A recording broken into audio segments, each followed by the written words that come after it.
Hello again everyone, I'm Sean and welcome back to Owen Luthier. This is video 3 in my Great Guitar Build Off 2021 entry.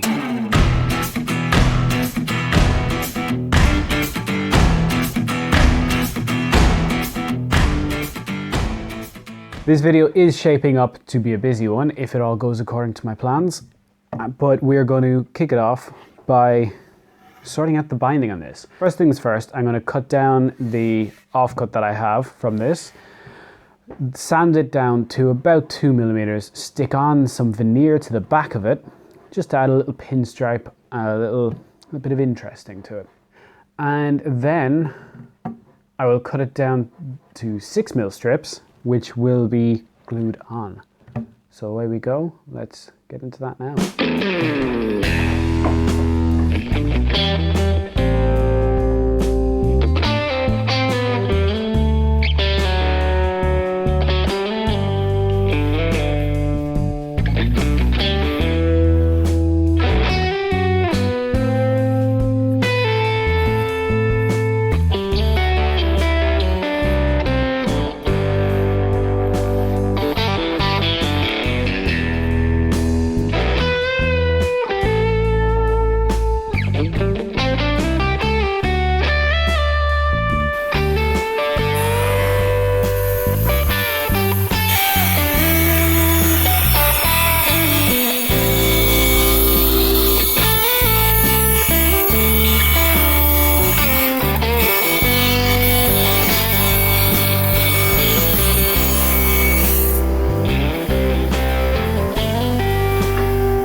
With the glue drying on the neck, I'm going to move on really quick and just prepare my pickguard. It's a pretty cool design, I think. You'll see it a little bit further on in this video, hopefully exactly, but essentially I'm going to head inside, use the joiner to turn this piece of very rough sawn flamed maple, beautifully flamed actually. You might not be able to see it, but you will soon enough. I'm going to cut this down to the same thickness as the top, buck match it, and glue that all up. And yeah, while that's drying, we're going to move on to the inlay. But before we get to that fun stage, I'm going to mill this up and glue this up. So let's go.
So this is the Owen, which was my business namesake. And my plan for this inlay is to do this outer ring, which I hope you can see is kind of, it's thorny and it's meant to be a natural structure, natural piece the entire way around. And then there are these 3 rays in the middle, which I'm going to do out of mother of pearl. But the outer ring is going to be from this beautifully flamed maple, which I can't decide which is the nicer side of. But I'm going to do this in 2 parts, in that I'm going to initially cut out this ring the whole way around of the flamed maple. Yeah, and then I will inlay that ring separately, get that all nice and correct, I guess, in the neck. And then I'll come back and make the 3 rays from the mother of pearl and inlay them in on top of the maple. I think that will work nicely. Of course, I have to pay attention and get the layout of the 3 rays just right, but I think I can manage that. First things first, I'm going to lay out on this. Sorry, no, I'm not. First thing first, I'm going to cut out, just with a sharp scalpel, the ring portion. And I'm going to just kind of continue it through the rays. I'm going to cut that out with a scalpel, and then I'm going to use masking tape to stick it down to the flamed maple. No, I'm not. I'm going to rough cut this out, stick it to the flame maple, and then I'm going to scalpel around, being nice and careful the whole way. Then I'll have scalpel lines to work to. Using my piercing saw, I will remove it and end up with a ring. Thankfully, this is not a geometric shape, so I can do my inconsistencies. It's meant to have inconsistencies. This is meant to be a wreath. So, yeah, let's get started with that anyway.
I am quite happy with how that inlay went in and turned out, but it looks a little bit flat.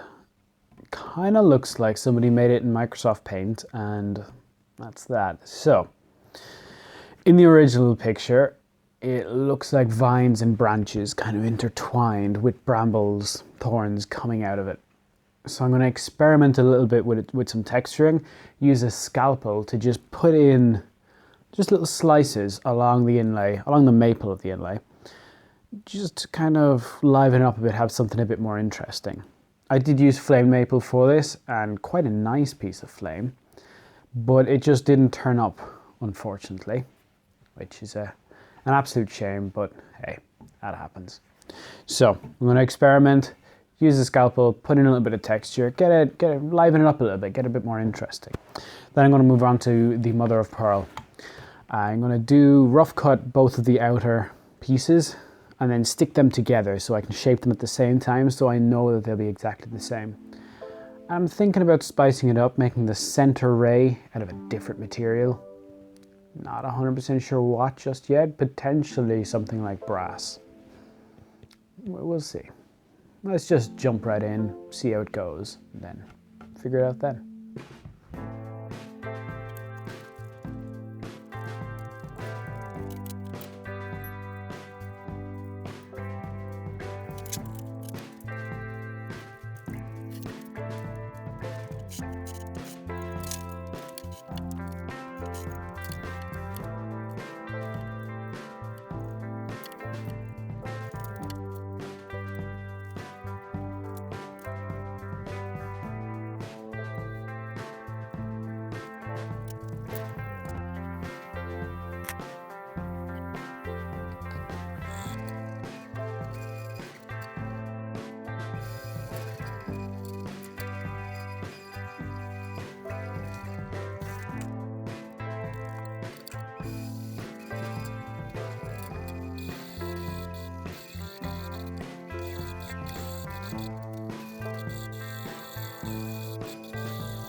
Okay, that turned out pretty well.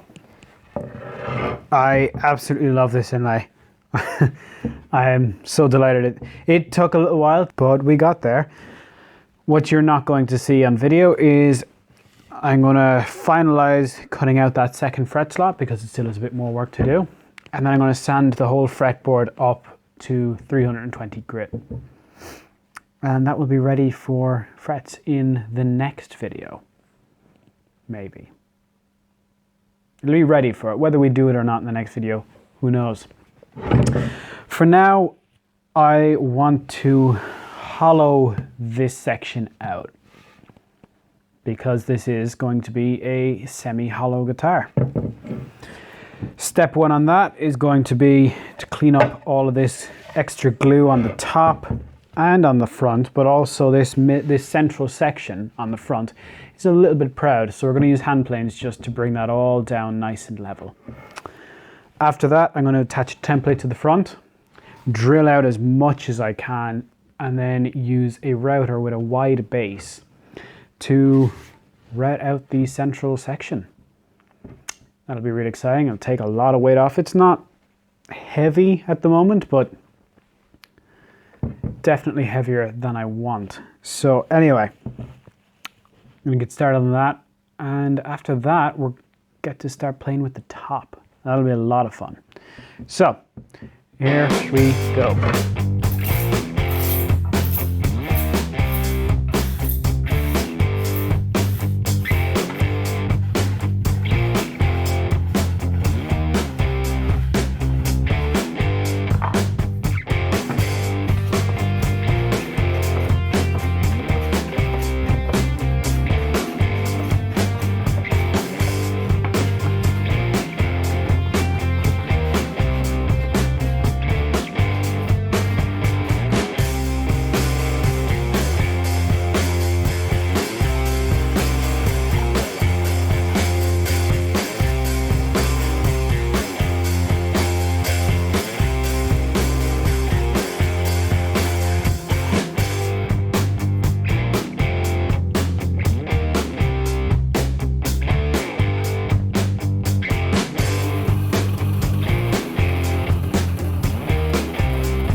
Now that worked out really, really well. Delighted with that. Instead of obviously using a normal router, which I was initially thinking of, the neck was actually going to be in the way. So luckily we do have a CNC here at Crimson that I was able to use essentially as a pin router. So next up, we're going to put this to the side and work on the top. Now I've stuck some veneers to the bottom of the top because I want some separation between the body wings and the top itself. Because they are the same species of wood, I just don't want it to look too homogeneous, I think. I just want a layer to separate.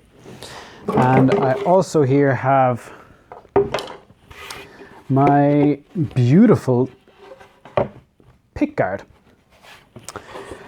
So, what I'm going to do now, this has a slight warp in it, so I'm going to roughly cut out the shape of the body, and then I'm going to thickness both the top and the pickguard piece down to just over 16 millimeters. Once I have that done, I'm going to cut out the shape of my pickguard and route a cavity essentially in the top for the pickguard. So I want to retain the two-tone look of a Jazzmaster, but also because this is, well, because I want a tailpiece on this, it has to be a carved top. So what I've decided to do is create the pickguard from the flame maple and then inlay that into the ovinkle top, and then carve the whole thing together. So, but to do that, I need my neck pocket, which has to go into both the pickguard and the top. So my order of operations here is I'm going to rough cut everything, create the pickguard and the cavity for it, inlay it in, and then I'm going to cut the neck pocket. And we can pull this back here again. And I can essentially create a neck pocket template with 3 sheets of paper. I have a mark here for my center line, and I still have my center line intact. So simply by taking this paper, placing it right there, and then secure it just really quick with 2 pieces of tape, one there and one just off the center line, because we still need the center line.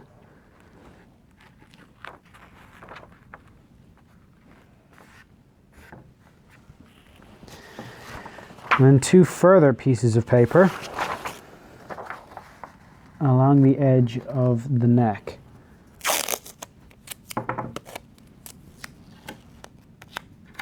Which we shall also secure with tape, but secure these to the first piece of paper. One there and one there. One final piece of paper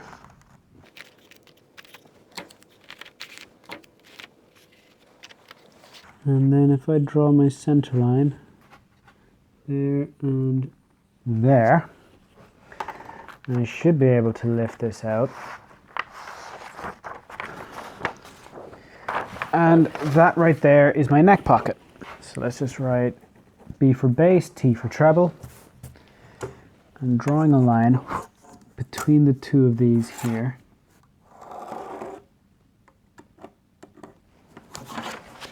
So that's my neck pocket.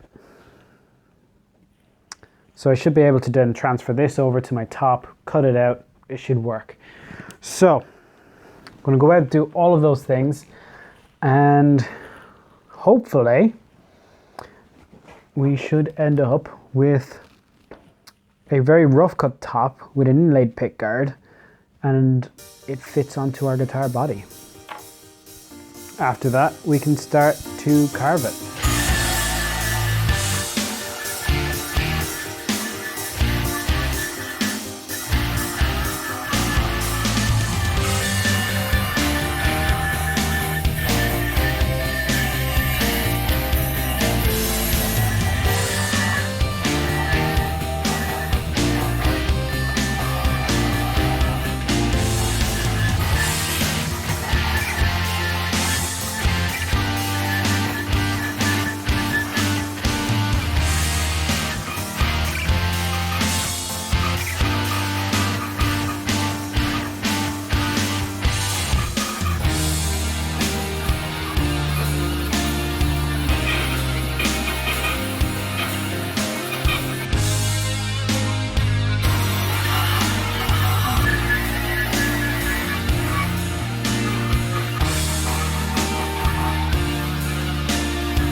There we go, all glued up. So some of you may have noticed a couple of little marks on the, I'm going to call it a scratch plate. So what happened was the depth stop slipped on the drill press and I didn't notice until I had drilled a couple of extra holes. It's fine, it can be fixed, it can be covered. This piece of wood is stunning. I'm not going to waste it, and a knob will actually hide these. So it is going to be my own personal guitar, so I don't mind a little bit of a defect like that only I will ever see or know about really. But yeah, that'll be fine. But this is going to be it for this video. It's been a long one. It's felt like it's been a long one anyway. But I've had a lot of fun. Hope you guys have enjoyed it too. Make sure to hit like, subscribe, drop a comment, and hit the bell icon to be notified for the next installment. But until then, thanks for dropping by, and I'll see you all again soon.